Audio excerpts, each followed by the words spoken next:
All right, so what is the holdup as far as the India-US trade talks are concerned? By when can we expect a trade deal to be announced? And more importantly, how much of a shadow is this casting on the overall bilateral relationship? In fact, both Prime Minister Modi and President Trump had a phone conversation just yesterday. So we're looking at the possibility of some kind of an announcement on the trade deal maybe in the next few days.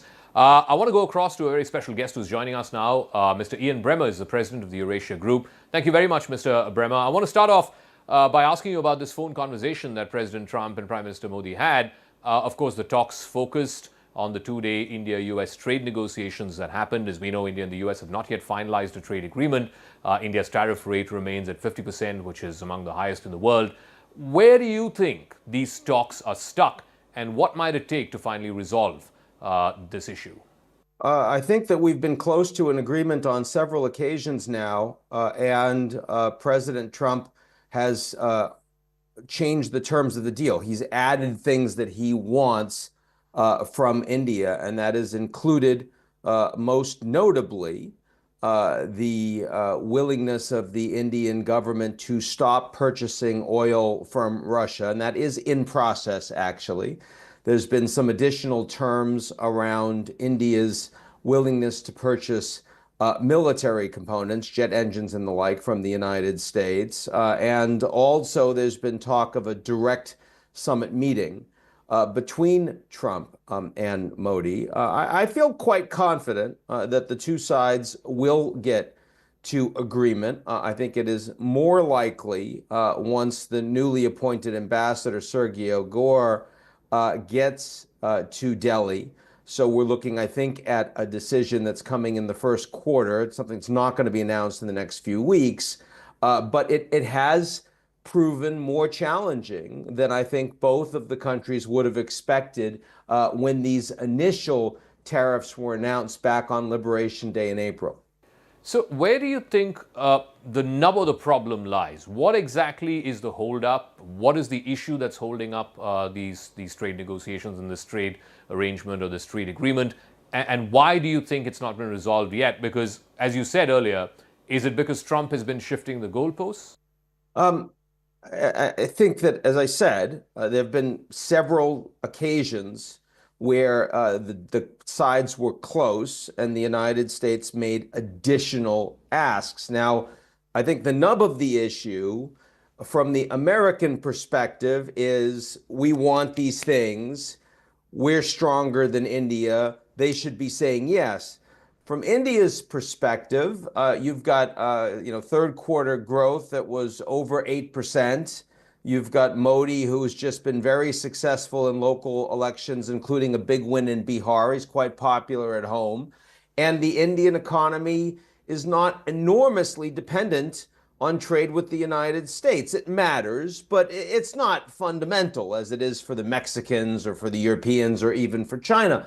And so in that regard, it is with two very confident leaders who are very aware of how they appear on the global stage as well as to their own populations. There's been less urgency to get to yes than we would have seen, for example, if you're talking to the president of Mexico or the prime minister of Canada or, the premier or the prime minister of the United Kingdom. So I think that's the way I would frame this.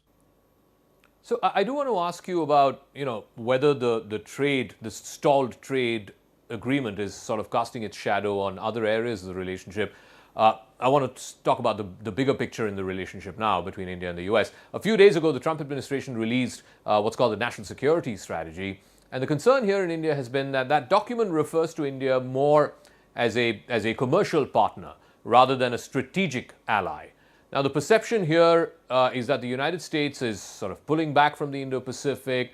We did not have the Quad meeting that Trump was supposed to come to India for. He's now expected to come sometime next year, is what we're given to understand. It appears as though, and this is the view from New Delhi, it appears as though Trump has effectively handed over the Indo-Pacific to China. Would that be an accurate sort of assessment? And how would you speak to those concerns? Well, number one, Trump hasn't read the national security strategy. He's not very interested in that kind of detail. So I wouldn't over-index on the contents. But the points that you raise are certainly true. If I were India, I would be most concerned about the fact that President Trump himself referred to his meeting with Xi Jinping as a G2. And that clearly means that power and influence matters more than alignment to President Trump. And he's been very, very interested in trying to get to yes with China. And you've seen that on the H200 semiconductors. You've seen it on talk of soybeans. You've seen it on critical minerals, on fentanyl, on a number of other issues. It occupies a lot more of his time and his interest than his relationship with Modi. And the Japanese prime minister, who got out there on Taiwan and made some fairly assertive statements for a Japanese prime minister, quite popular back in Japan, about how it would be existential if there were a Chinese attack on Taiwan and that Japan would need to participate in defense. The President Trump did not stand up publicly to support his ally Japan. And indeed, on a private phone call, said, you should really calm those tensions down. So, what would that mean for India if there were confrontation on any of a number of issues between India and China going forward? We've already seen this between India and Pakistan, and Trump's personal relations with the Army Chief of Staff in Pakistan, in part because of direct commercial relations between the Pakistani leadership and the Trump family. Those are priorities. And so India has to be a lot more worried, I think, about the level of reliability of U.S. stated policy, U.S. alignment, U.S. strategic partnership with India. So what do you make of Mr. Putin's visit to India last week? How was it perceived in the United States? I think the last time they met, President Trump even tweeted about it when Putin, Modi, and Xi Jinping met in China earlier this year. Some Democrats brought this up during a House hearing earlier this week, suggesting that Trump has lost India to Putin. Is there a sense that the strategic partnership between India and America that was built over the last 25 years is losing direction or is not so much of a priority for the Trump administration currently? And how do they bring it back on track? I think there is a feeling that that the U.S.-India relationship is not as front and center for Trump as it was in his first term. He's focused more on the Western Hemisphere, certainly, and you see that around the border. You see that with Mexico. You see it with Venezuela. You see it with 10% of deployed U.S. Naval ships right off the coast. You also see more focus of Trump internally, and that's only going to increase as we get closer to midterm elections and closer to 2028. So that does not surprise me. On India, Russia, there's a lot more in terms of the symbolism and the warmth of the reception that Putin received from Prime Minister Modi than the substance of the relationship. In fact, I think that the red carpet that was being rolled out is in part to compensate for the weakening of the material elements of the relationship. I mean, as you know, on the military side, India had been pulling away. In part, Russia can barely deliver on the S-400s that India has already ordered because of their own chip shortages, because of supply chain challenges that the Russians have, and the stress of their war economy in Ukraine on everything else that they do. The Indians have already, in practice, reduced their purchasing of Russian oil by about 50 to 70%, just if you look at the number of tankers that are presently on their way to India from Russia compared to what we've seen in previous quarters. We've got that data, and it's very clear that is a response to American pressure. So if you don't have a lot of money that you can put into the India-Russia relationship, then you want to show respect. And I think that's where Modi was over-indexing, especially because, of course, the hosting of the BRICS next year means that Modi wants to make sure that Putin is happy with India and happy with Modi, so that he's going to be a warm, full participant in that summit meeting.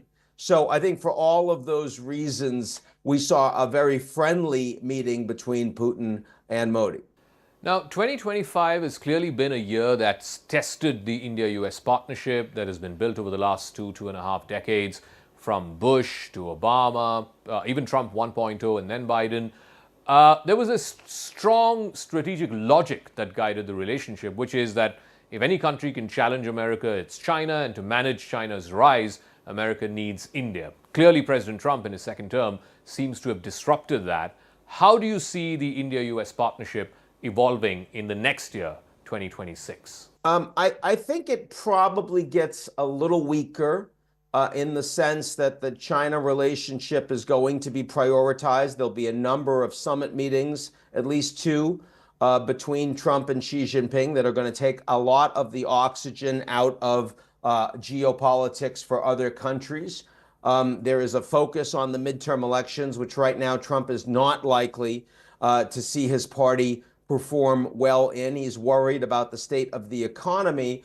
But the fact that the Americans are going to have those focuses also mean that they will be more interested in stabilizing their economic relations with other countries. And I think that will help the Indians get to a deal with the United States in the first quarter. So less of a priority, less important, perhaps more lack of reliability on the strategic partnership. But perhaps we do see some progress in the near-term bilaterals on trade.